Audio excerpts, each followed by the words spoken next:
The biggest secret in the MCU right now isn't about Doom or Secret Wars. It's about a redhead in a Spider-Man movie that Marvel absolutely refuses to talk about. But here's the thing that blew my mind when I found it. Sadie Sink already told us who she's playing. I am so crazy.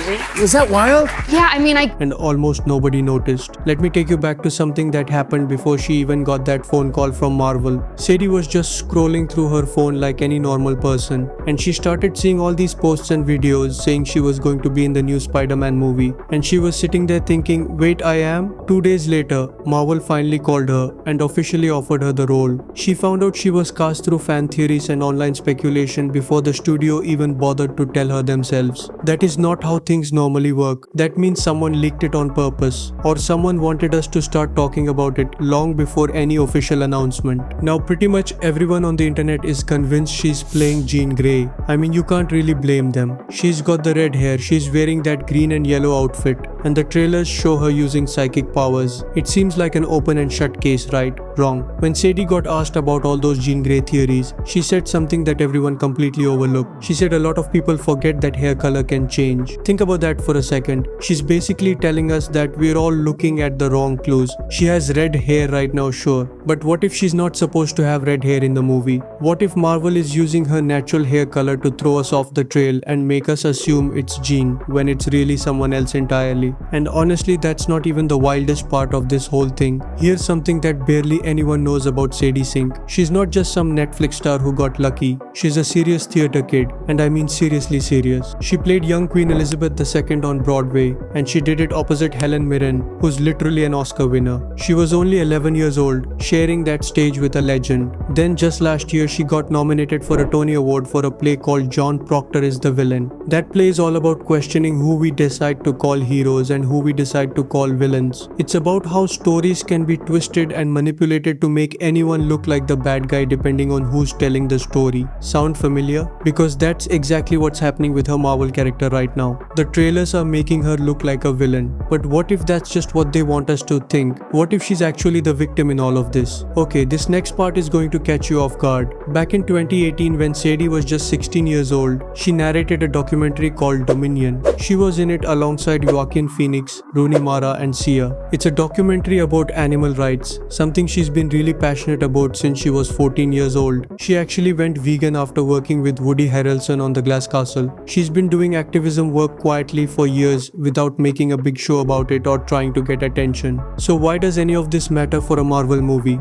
Because it tells us something important about who she is as a person. She's not just another actor chasing fame and big paychecks. She picks projects that actually mean something to her. So why would she sign up for this mystery Marvel role unless there was something about it that genuinely connected with her on a deeper level? You want to know what really shows you the kind of person Sadie Sink is? When she auditioned for Stranger Things, she told the creators she already knew how to rollerblade. She didn't. She completely made that up. But she got the part anyway. And then she had to actually learn how to skateboard for real. She hated every second of it. She fell down hard more times than she could count. But she did it anyway because she was committed to the role. That's the level of dedication we're dealing with here. She's not going to take some throwaway Marvel cameo just for the money. She's going to bring something real and meaningful to whatever character she's playing. That means her role in this movie isn't just some quick setup for something later down the line. This is a character she actually believes in. And here's the thing that really shows you where her priorities are. She just made her West End debut as Juliet, not some small supporting role. Juliet, one of the most famous characters in all of theatre. She's choosing to perform Shakespeare on stage in front of live audiences night after night. That takes real guts and real skill. Compare that to most actors her age who just jump from one franchise to another without ever challenging themselves. She's doing the complete opposite. She's building a career that's going to last, something that can't be taken away from her. That makes her Marvel choice even more fascinating. She could have taken almost any role she wanted, but she picked this one, the one that nobody is allowed to talk about. Why? Because it's going to change everything for the MCU, so let's put all the pieces together. She found out about her casting from fan theories before Marvel even called her. She hinted that her hair color isn't actually important and can change. She's drawn to stories about who gets labeled the villain, just like her Tony-nominated play. She She's committed to activism and meaningful work, not just chasing fame. And she keeps choosing challenging, respected roles over easy payday movies. So who is she actually playing? I think she's playing someone who's been deeply misunderstood, someone the whole world thinks is a villain, someone who's been locked up, experimented on, and turned into a weapon against their will. Someone who isn't Jean Grey at all, but someone the internet instantly assumes is Jean Grey because of the hair and the outfit.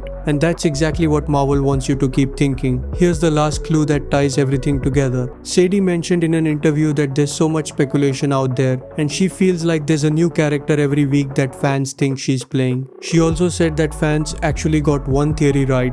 Just one single theory out of all the thousands floating around online. That means all those Jean Grey theories are probably wrong. The Madeline Pryor theories are probably wrong too. And the Rachel Summers theories are probably also wrong. But one theory out there is actually correct. And I honestly think it's the one that nobody is taking very seriously. The one that actually explains why she's body hopping from person to person, why she's controlling people like puppets, why she seems so much like a villain in all the trailers, and why Marvel is so desperate to keep this secret locked down tight. Because if we knew who she really is before walking into the theater, it would completely ruin the entire movie. Drop a comment below and tell me who you think Sadie Sink is actually playing. I promise I'll read through as many theories as I can. And if you want the full breakdown with even more evidence, including the one theory that I think actually fits all the clues perfectly, make sure you hit that subscribe button. Because when the big reveal finally happens in the movie, you're going to want to be here for it. The MCU is changing forever, the X-Men are finally on their way, and Sadie Sink is right at the center of all of it. I'll catch you in the next video.